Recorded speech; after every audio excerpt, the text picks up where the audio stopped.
Bonsoir. Le directeur général de la Société de conservation des îles ICS, Norman Webber, a témoigné devant la commission d'enquête sur le projet de développement hôtelier à Assomption.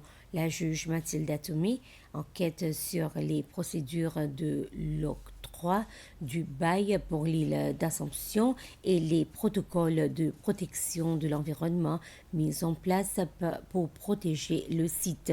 Il a expliqué comment ICS a été impliqué dans le projet en tant que consultant environnemental, précisant que l'organisation avait été approchée par la Island Development Company IDC.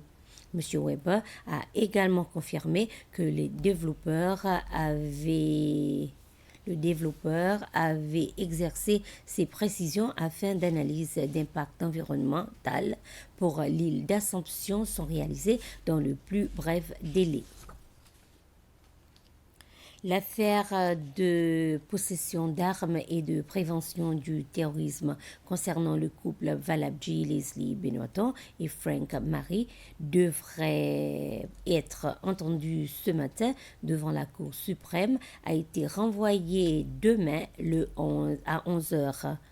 Ce renvoi fait suite à une lettre adressée par la Commission anticorruption des Seychelles à CCS au juge en chef Ronnie Govinden, s'opposant à la demande formulée par le couple Valabji visant à suspendre l'affaire jusqu'à ce que la commission d'enquête mise en place par le président Patrick Hermini ait terminé ses investigations sur l'importation des armes dans le pays depuis l'année 2000.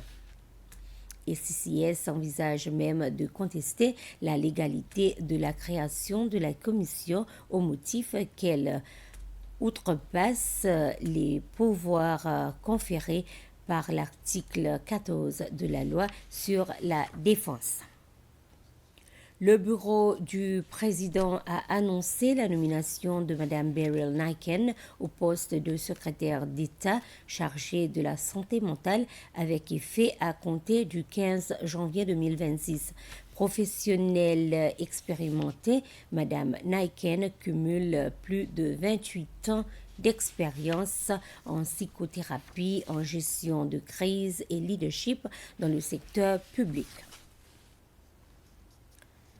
Le président Patrick Hermini a ouvert hier la semaine de la durabilité d'Abu Dhabi 2026 à travers une série d'engagements de haut niveau.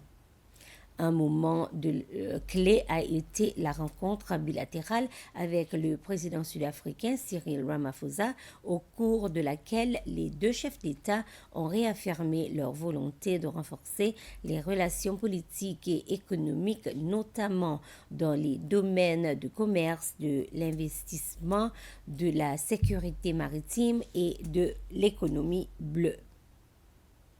Il s'agit de la première visite officielle du président Hermini à la semaine de la durabilité à Abu Dhabi.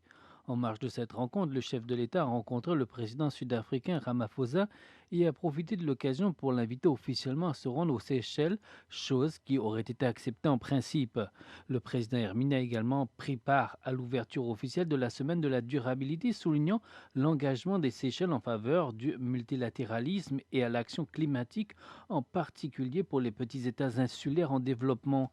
L'accent a aussi été mis sur la jeunesse avec un échange au Youth for Sustainability Hub où le président a salué le rôle des jeunes dans l'innovation et le développement durable.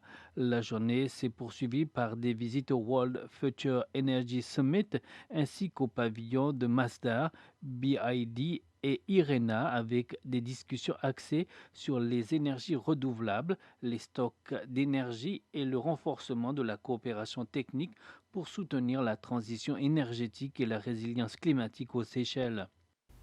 C'était les informations. Merci de votre attention.